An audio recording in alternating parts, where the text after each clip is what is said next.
How important is it to have a connection to a live Chavrusah or a Maggidei Shiur? Do you need that for the accountability, or it's possible to just be connected to your online shiur, as you're primarily an online Maggidei Shiur? Is just having that connection enough? How do you balance those two aspects? Well, I certainly concur that having a personal connection to a Rebbe or to a Maggidei Shiur cannot be replaced by the recorded voice or the even videoed appearance of an individual who says a shiur, how great the shiur is or isn't. There's nothing like a Talmud Rebbe connection. However, in the world that we live in, and again, you spoke about COVID-19. So a lot of people, if they would limit their learning to where there's a live Rebbe saying a shiur, and now unfortunately the shuls are closed and you can't have that connection, does that mean you shouldn't learn? Or if you're traveling, or if you need to review a Gemara, or if you live where there isn't a Daf Yomi shiur, or at least a Daf Yomi shiur at a time that's convenient. So instead of using the excuse, well, I don't have a Rebbe available or it doesn't work out, so now I'm excused from learning.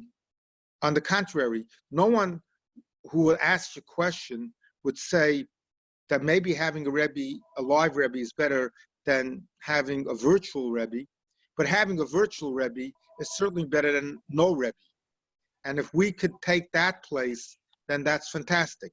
And the reality is that the shiurim we give are not only, they're also there for people who are reviewing the Gemara, which is a wonderful opportunity how to review the Gemara. It's certainly there for people who are not learning the daf, who want to go back to a Gemara. I just met somebody the other day who told me because his son is not in yeshiva, is not obviously having the regular learning schedule that they always have, so he became his son's backup Rebbe. And he was learning a Gemara with his son that they're learning in yeshiva, and neither he nor his son really understood the Gemara. So what did they do? It was a Gemara Masechta Kedushin. We're learning Masechta Shabbos. But he went to the archives, he opened up that daf in Masechta Kedushin, he and his son listened to the shiur, and now they were able to understand the Gemara. So I'm certainly not his son's Rebbe or his Rebbe, but it became a wonderful tool how they continue their learning at all times. Listen, there's nothing that can compare to, in person, live, where you feel the energy and you can bounce off each other, and it's a person to person. The Zoom is definitely a bit di'avad, in my opinion, although it's the best we have, and thank God that we have it. And I don't think that you could do the daf, as a loner. You need a lot of discipline for that, and I'm sure the statistics will tell you that it's much easier. The success rate is much greater when you have somebody else in it with you. Some people are very good self-motivational people. Some people are really good at self-motivating. Other people not so. And I found, especially with the shiur, specifically as you mentioned, that people always want a personal connection. No matter how good the shiur is, no matter how good the Maggidei Shiur is, people always like a personal connection. So if it's with a Chavrusah, if it's with a Maggidei Shiur, I find that that's a struggle personally connecting with people, but I try to exude it in my voice. I try to have people give people the feeling that I care about them and that I'm always available for people. You want to contact me, want to call me, send a message, send an email. I'm always available for anyone that wants. So for anyone that does want that connection, it's there for them. The current shiur that I'm giving right now is actually to a live shiur, which was interesting. The last cycle I gave was just to a computer screen. And the joke I have is once I was giving a shiur at a Shabbaton somewhere, and we had a very limited time slot. We had like a 30-minute time slot. And someone started asking questions. I was like, wait a second. I'm used to talking to the screen. No one asks me questions in the middle of my shiur. But yeah, I was just kibitzing with him just because we had a limited time. But actually, so the live shiur I'm giving now is in Tom's River. The Rav there is a Chavrusah of mine, an old friend, Rabbi Moshe Schwed, and he's on his guys, and he gets them to come to the Daf Yomi, and that Machayev is bringing people in. And these people are learning. It's incredible what they have. So definitely having a Rebbe, having a Chavura definitely is incredible. You hear stories of connection, definitely brings people in.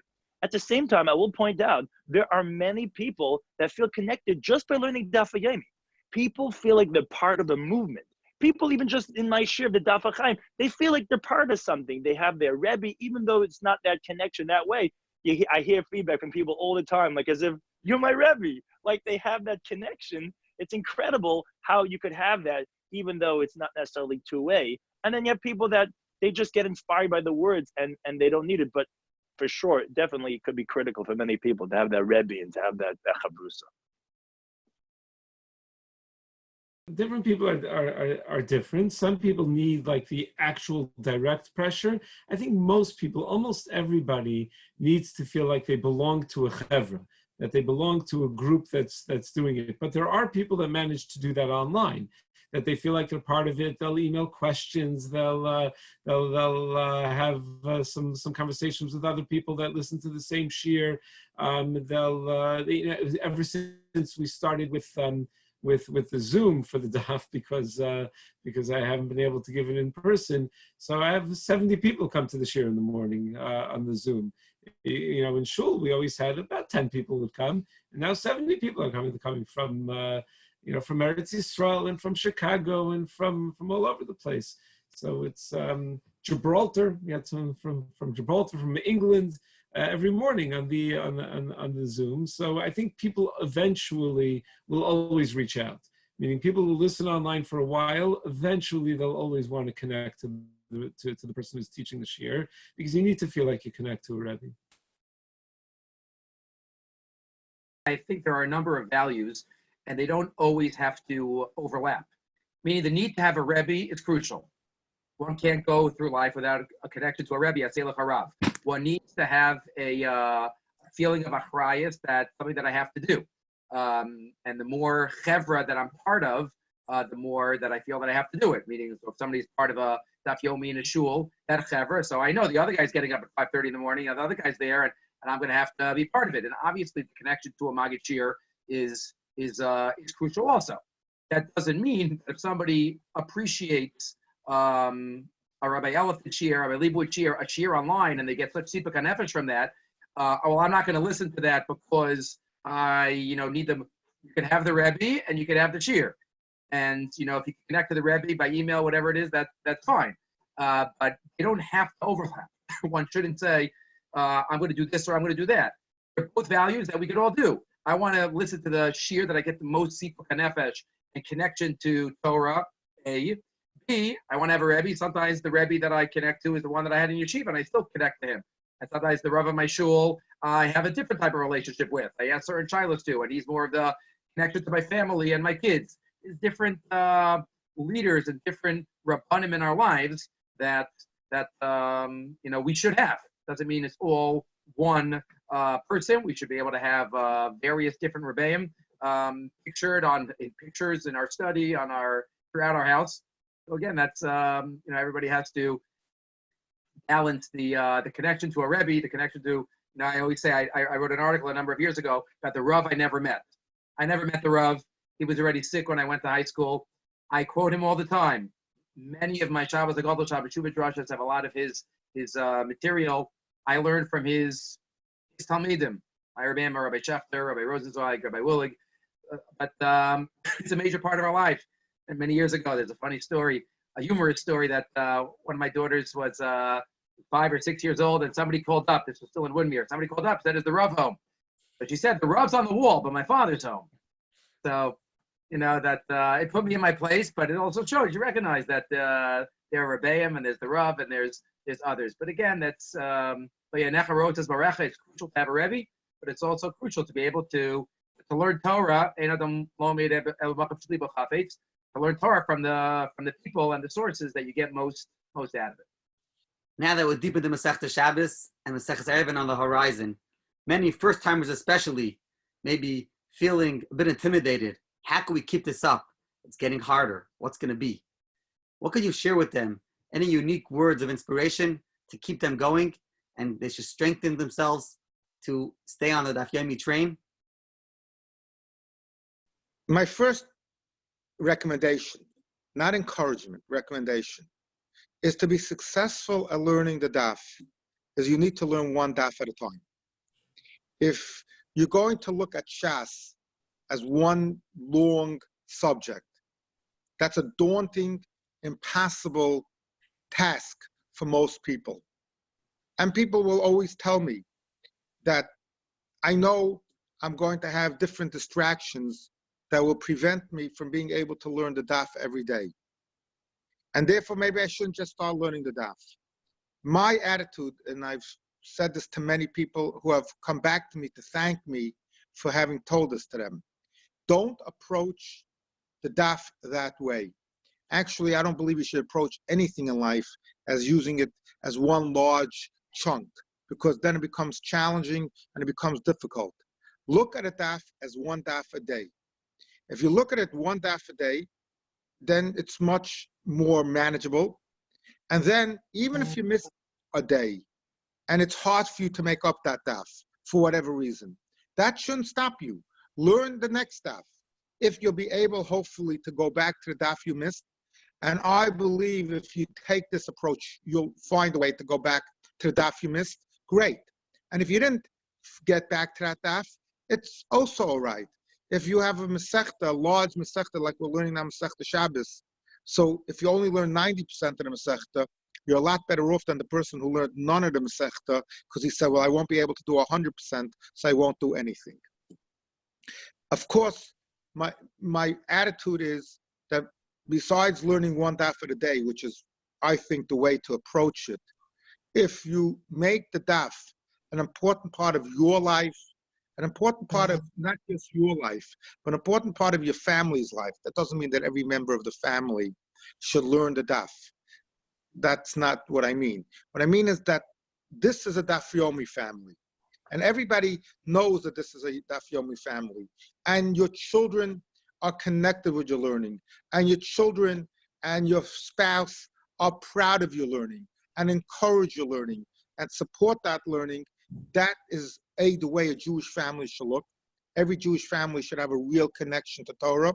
And the fact that we're all connected and that your children are asking you, so when is the next siyum? And when is the big siyum Hashas? That will give you the strength to continue. I'm going to tell you at least about Eruvin. It might be a little overrated now, only because we have a lot of these picture books now. And that's really the hard part of Eruvin, is trying to get the case. What are they talking about? And we used to have these archaic picture books with, black lines all over the place that were hard to understand. Today, it's full color. You can get the case in 1 minute. So I would tell you, it's a lot of over-exaggeration. It's not as difficult as you think. A few things. First of all, don't give up. It's scary. Rav Shlomo Freifeld always used to tell his Talmidim when the daf got particularly difficult, he would say, it's not harder, it's just different.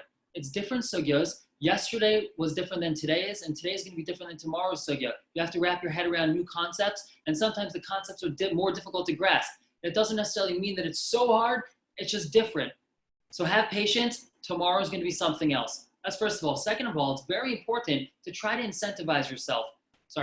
Second of all, it's very important to try to have a way to connect yourself to someone that's going to give you encouragement. So it could be a spouse, a Maggidei Shiur or Chavrusah, like you mentioned, a Rebbe, a friend, or even a way to incentivize yourself that you just push yourself along. So when the going gets tough, you have something to push yourself so that when the daf get easier along the way, you'll be able to do it. So I'll tell you the good old answer first, and then I'm going to show you how you just gave me an alley-oop.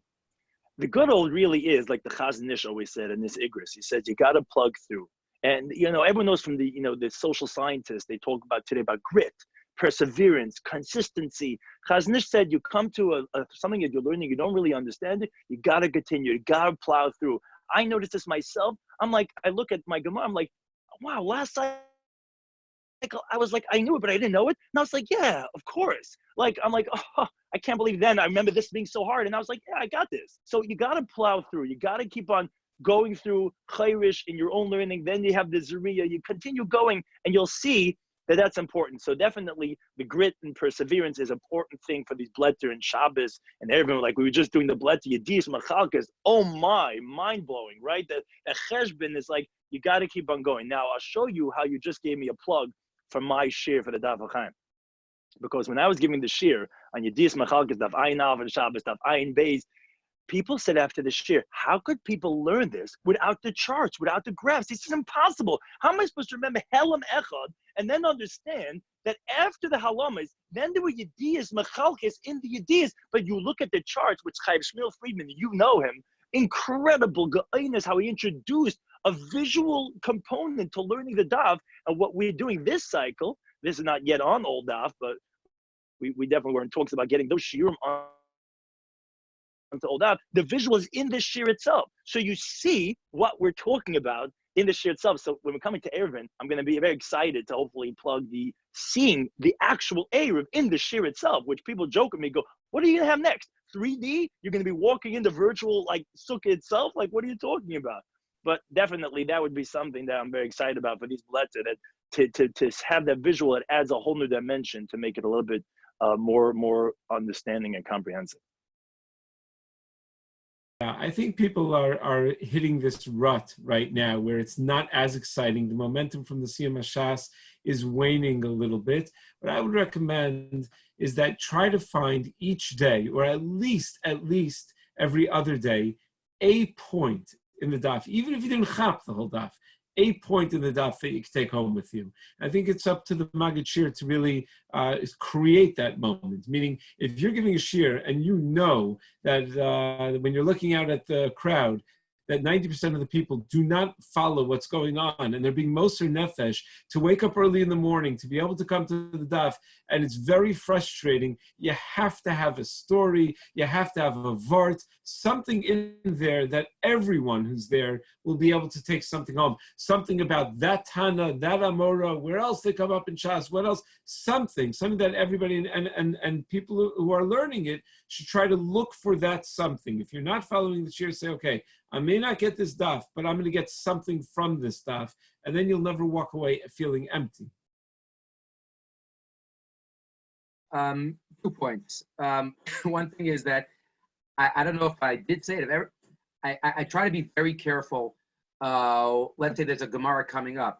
I try not to say this is a hard piece, or this is you don't want to get people have to be b'siyayish before it starts.